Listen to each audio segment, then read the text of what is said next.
Merci beaucoup. Bonsoir à tout le monde.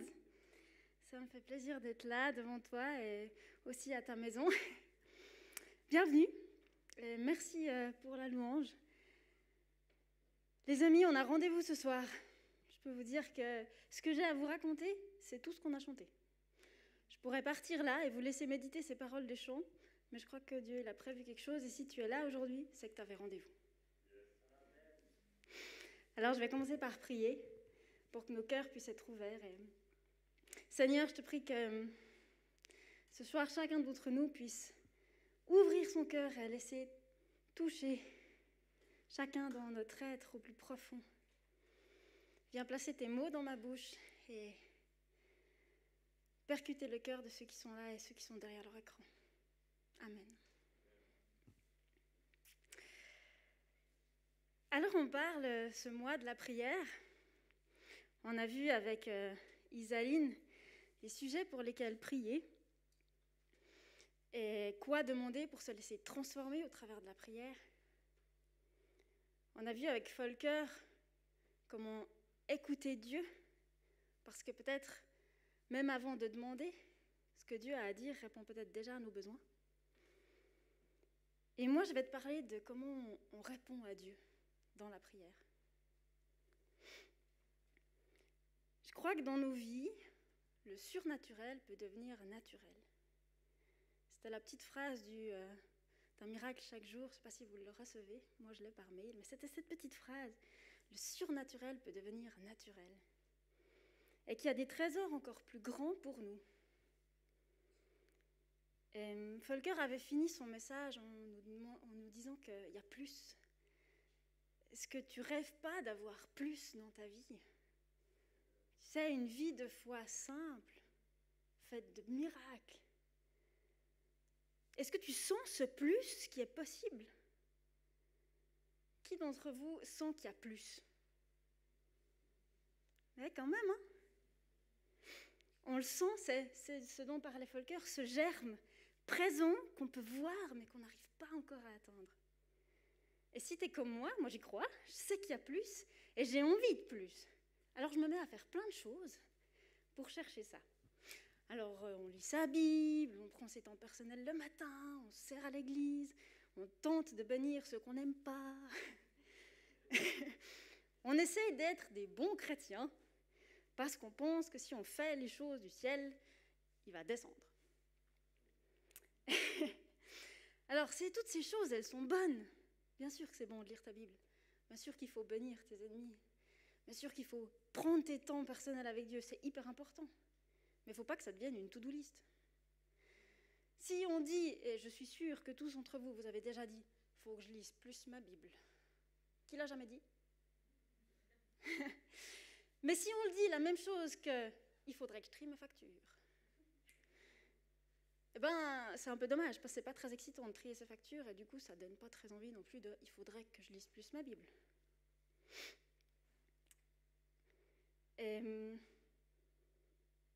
Puis des fois, au fait, au final, en voulant faire une tonne de choses pour le plus, eh ben, on est chargé, on est pesé par ces choses, puis ça traîne, « faudrait que je fasse ça, faudrait que je fasse plus, faudrait que je fasse ça, puis je suis pas assez ci, puis je suis pas assez ça ». Puis je vis pas ci, je vis pas ça. Puis zut, j'ai plein de choses à faire. Puis en plus, j'ai pas le temps, parce que j'ai déjà plein d'autres choses à faire.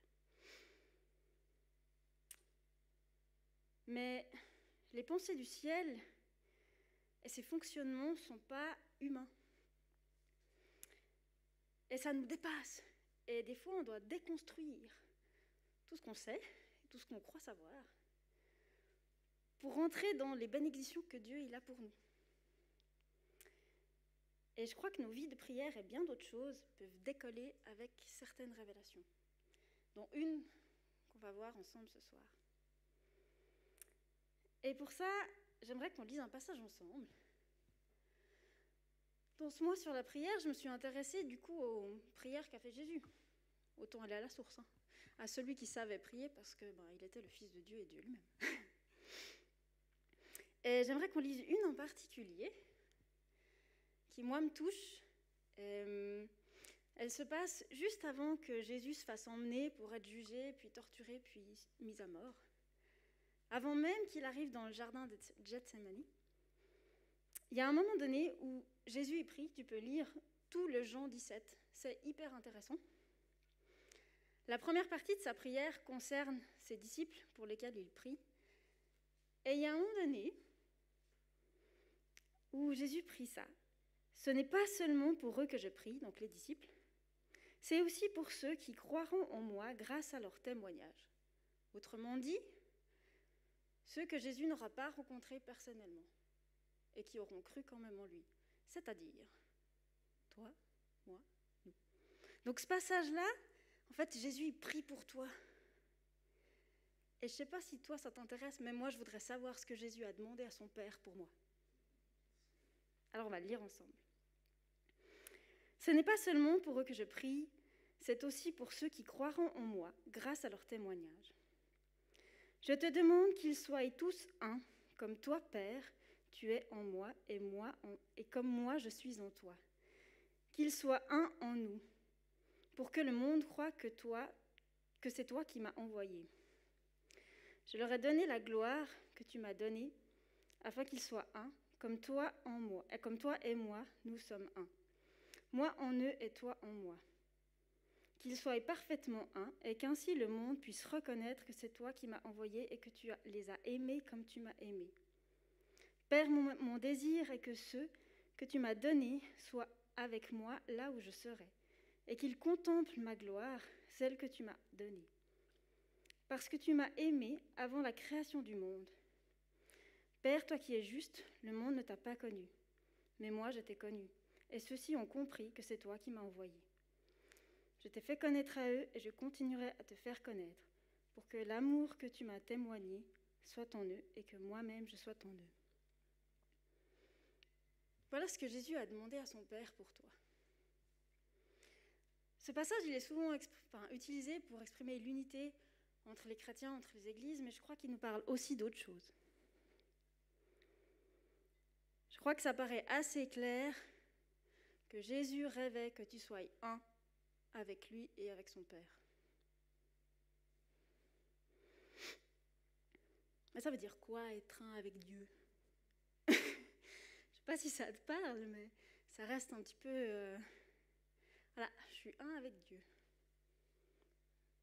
C'est un peu complexe, surtout que Dieu, il est tout. Puis moi, je suis juste moi. Et Jésus, lui, il va nous expliquer comment il vit ça. Dans Jean 14, versets 10 à 14. Donc là, Jésus discute avec ses disciples, puis lui répond. « Ne crois-tu pas que je suis dans le Père et que le Père est en moi ? Ce que je vous dis, je ne le dis pas de moi-même. Le Père demeure en moi, et c'est lui qui accomplit ainsi ses propres œuvres. Croyez-moi, je suis dans le Père et le Père est en moi. Sinon, croyez au moins à cause des œuvres que vous m'avez vu accomplir. Vraiment, je vous l'assure, celui qui croit en moi accomplira lui-même les œuvres que je fais. Et il en fera même de plus grandes parce que je vais auprès du Père. Et quoi que ce soit que vous demandez en mon nom, je le réaliserai pour que la gloire du Père soit manifestée par le Fils. Je le répète, si vous demandez quelque chose en mon nom, je le ferai. » On va se concentrer dans cette première partie où Jésus dit que le Père demeure en moi et c'est lui qui accomplit ainsi ses propres œuvres. Je vais t'expliquer ce verset avec un autre verset qui est dans Éphésiens 2, verset 10. Ce que nous sommes, nous le devons à Dieu, car par notre union avec le Christ, Jésus, Dieu nous a créés pour une vie riche d'œuvres bonnes qu'il a préparées d'avance afin que nous les accomplissions. Je te lis ces deux versets en même temps. Ne crois-tu pas que je suis dans le Père et que le Père est en moi ? Ce que je vous dis, je ne le dis pas de moi-même. Le Père demeure en moi et c'est lui qui accomplit ainsi ses propres œuvres. Croyez-moi, je suis dans le Père et le Père est en moi. Ce que nous sommes, nous le devons à Dieu, car notre union avec le Christ, Jésus, Dieu nous a créés pour une vie riche d'œuvres bonnes qu'il a préparées d'avance afin que nous les accomplissions. Les amis, on parle de la grâce en fait là. Et la grâce, c'est ce que Jésus nous a offert à la croix. C'est une alliance avec lui et une nouvelle identité.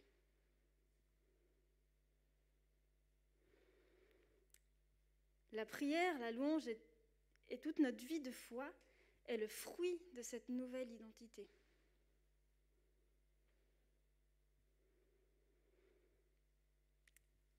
En fait, la prière, est-ce que ça ne pourrait pas être une attitude et pas un acte ? On parle souvent d'une attitude de louange ou une attitude de reconnaissance, mais est-ce qu'on peut avoir une attitude de prière ?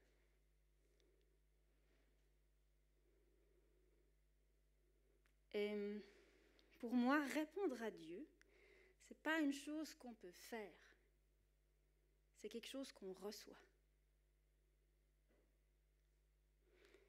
Être un avec Dieu, c'est être aimé et l'aimer. Tu me suis ? Pour illustrer ça, je vais te parler du mariage. Tu peux mettre la photo. Ce jour-là, je me suis mariée et je suis devenue Madame Leston. J'ai changé de nom. Et j'ai eu une place dans la famille Leston. C'est-à-dire que maintenant, dans leur arbre généalogique, voilà, eh ben, il y a une case qui s'appelle Christelle Leston. Et j'ai changé de statut, mon état civil. De célibataire, je suis devenue mariée. Et ce qui est étonnant dans ce statut, c'est que tu redeviendras jamais célibataire. Soit tu seras divorcé, veuf ou remarié. Mais le fait que tu as été marié, ça restera de toute façon inscrit dans ton état civil. Et je suis devenue une épouse. Et j'ai choisi de passer ma vie avec Manu. Et je peux le faire parce que Manu, il m'aime. Je peux être sa femme parce qu'il est attaché à moi et parce qu'il m'aime, parce qu'il m'a aussi choisi. Tu peux mettre la photo suivante. Et ce jour-là, je me suis baptisée. Et je suis devenue enfant de Dieu. Une partie de moi est allée s'asseoir dans les cieux. Mon nom est inscrit dans le livre de vie. Et je suis devenue un disciple de Jésus. Et j'ai choisi de passer mon éternité avec lui. Et je peux le faire parce qu'il m'a aimé le premier.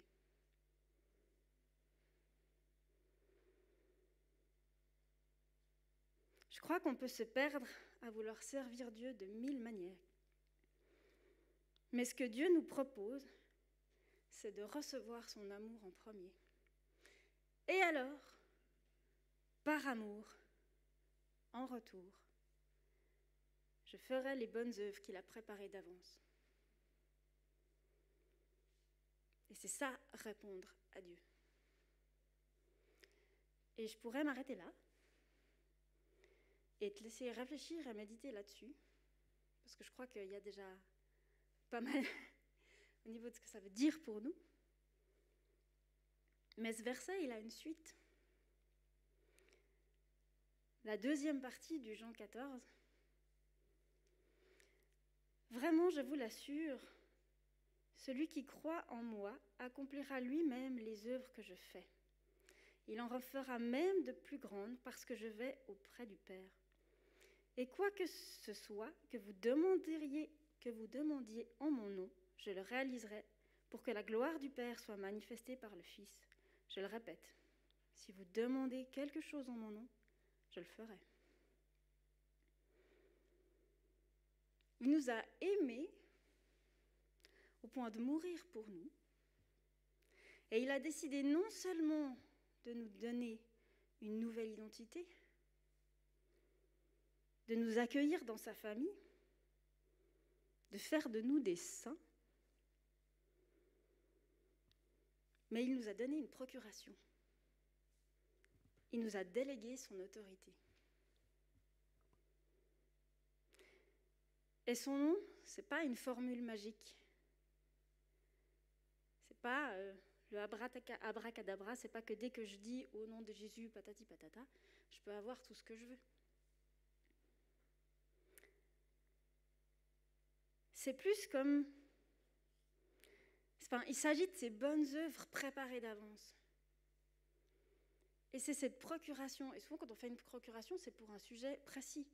Ou alors dans un cadre précis. Je répète ce que Jésus a dit. Le Père demeure en moi et c'est lui qui accomplit ainsi ses propres œuvres. Jésus priait au nom du Père. Et nous, on peut prier au nom de Jésus. Pour les œuvres qu'il a préparées d'avance et que nous faisons. Et c'est Dieu qui produit le vouloir et le faire. Alors, n'aie pas peur de faire faux. Souvent, on ne fait pas parce qu'on se dit que ouais, c'est moi qui ai pensé. Ou je ne sais pas, je ne suis pas sûre si c'est lui, si c'est moi. Mais en fait, il vit en toi. Il n'y a plus de toi, il n'y a plus de lui, il y a vous. Je suis un avec Dieu. Une partie de moi est assise dans le ciel. Je fais les œuvres que mon Père, que Jésus a prévues d'avance. Et si tu fais faux, alors le Saint-Esprit sera suffisamment puissant pour t'arrêter. Si Jésus a arrêté la tempête, crois-moi, il peut te dire stop. Condition que tu l'écoutes, on est d'accord. Tu peux trouver des exemples dans la Bible de Paul ou Pierre où ils sont allés faire quelque chose, puis le Saint-Esprit leur a dit non. Ils ont dit ok, ils ne sont pas allés. Puis tu peux aussi manquer la cible. Tu peux aussi passer à côté du plan que Dieu avait prévu pour toi. C'est pour ça que ton cœur, il doit être attaché plus que tout à Dieu. Et que si tu passes du temps avec lui, si tu apprends à le connaître, si tu lui fais confiance, les chemins que tu prendras, de toute façon, tout concourt au bien de celui qui aime Dieu. Tu as le droit de te planter. Dieu réaiguillera ton chemin.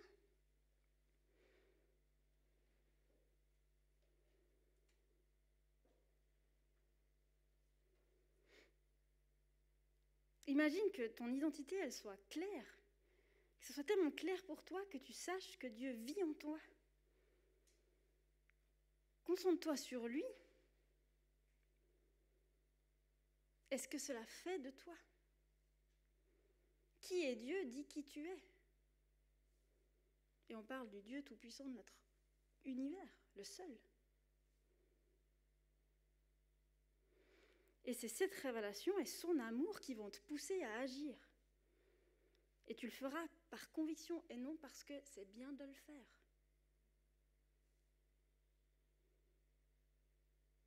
Agir comme un chrétien, c'est un fruit. Et c'est loin d'être la première chose, en fait, sur laquelle on devrait se concentrer.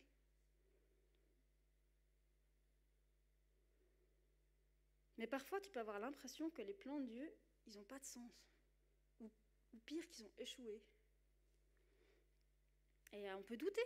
On a le droit, on est humain, on est fait d'une pâte qui n'est pas très stable, qui est très émotionnelle, et qui prend beaucoup de place dans comment on réfléchit. Et c'est vrai, des fois, ça nous fout le doute.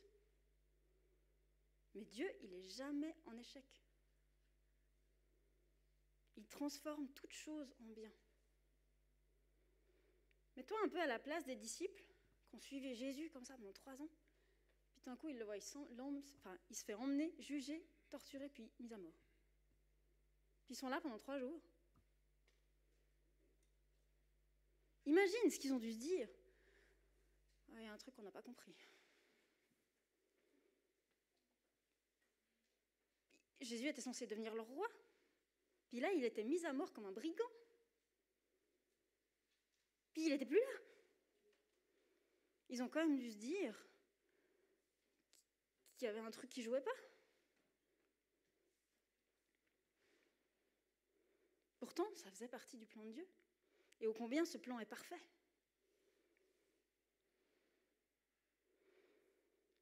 Et je ne peux pas me prononcer, mais moi j'ai divorcé, par exemple. Peut-être que c'était une erreur, peut-être qu'on aurait dû ne pas se marier, ou peut-être qu'on n'a pas compris un truc. N'empêche que je ne serais pas là devant toi aujourd'hui à prendre le micro, à prêcher, si je n'avais pas passé par des temps où Dieu est devenu mon tout et mon essentiel. Et j'ai découvert Dieu d'une manière que je ne l'aurais jamais découvert si je n'avais pas vécu ça. Et je ne serais pas mariée à Manu aujourd'hui. Je peux vous dire que c'est vraiment un cadeau. Et tous les jours, chaque fois que je me réveille à côté de lui, c'est une telle bénédiction pour moi. Alors comme je te dis, peut-être on s'est trompé. Mais je peux te garantir que Dieu me mène sur le bon chemin. Et aujourd'hui, je peux dire, tout concourt au bien, à mon bien. Pourquoi ? Parce que je me suis attachée à lui en premier. Je me suis concentrée sur ce que lui disait et pas sur ce qui se passait dans ma vie. Et pourtant, à ce moment-là, j'avais vraiment l'impression qu'il n'y avait plus rien qui fonctionnait, que j'étais passée à côté, qu'il y avait un truc que je n'avais pas compris. Peut-être. Mais n'empêche qu'aujourd'hui, c'est pas que je suis heureuse que ça s'est passé comme ça, mais un peu quand même.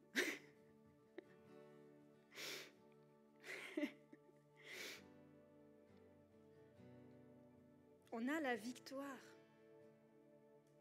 par Jésus. Pour toutes vos situations, en fait. Il y a des choses qui nous dépassent.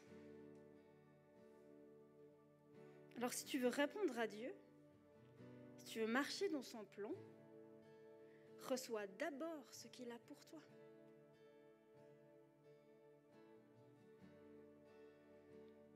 Et peut-être que la clé, elle se trouve dans le fait qu'on tente de vivre pour Jésus, alors que lui, il nous parle de vivre en lui. Dans Jean 15, versets 4 à 5, « Demeurez en moi et je demeurerai en vous. Comme le sarment ne peut de lui-même porter du fruit, il ne demeure attaché au cep. S'il ne demeure attaché au cep, ainsi vous ne le pouvez non plus. Si vous ne demeurez en moi, je suis le cep, vous êtes les sarments. Celui qui demeure en moi et en qui je demeure porte beaucoup de fruits, car sans moi, vous ne pouvez rien faire. »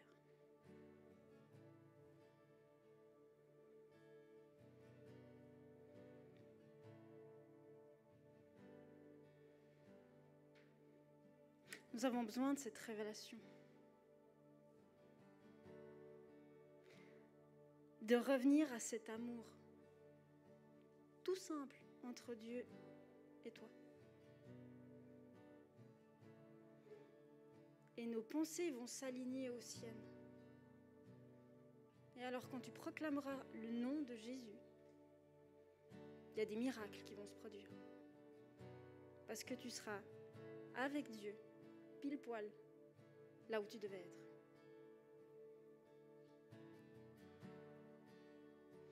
Mais la clé, elle est dans ton identité. Et ça, c'est uniquement quelque chose que tu peux recevoir. C'est génial. Et le pire, c'est que ça t'est déjà donné.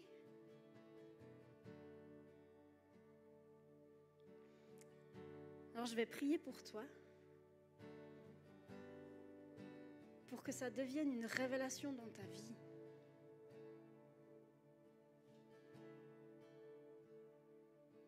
Et puis pour que les gens autour de toi voient la gloire que Jésus t'a donnée pour révéler le Père.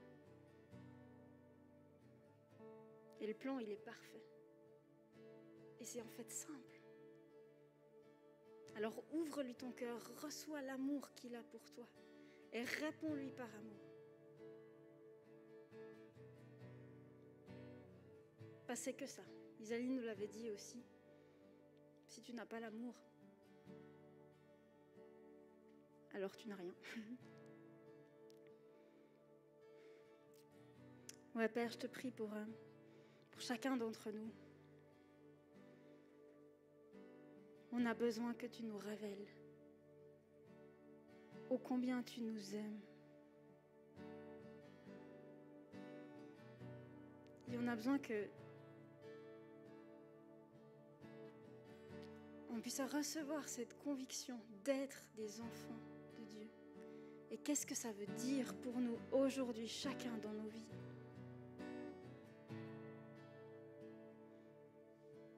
Tu nous as posé, assuré. Et si on te connaît, rien ne pourra être contre nous. Et tous ces versets de la Bible qui sont tellement bons, qui sont des promesses, prennent tout leur sens si on sait qui on est en toi.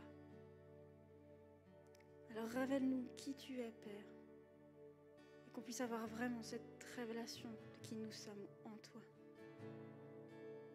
Je te prie pour que chacun d'entre nous puisse être uni avec toi, qu'on te laisse accès à toutes les chambres de notre être, que tu puisses faire le ménage et que tu puisses te révéler parfaitement en nous. Amen.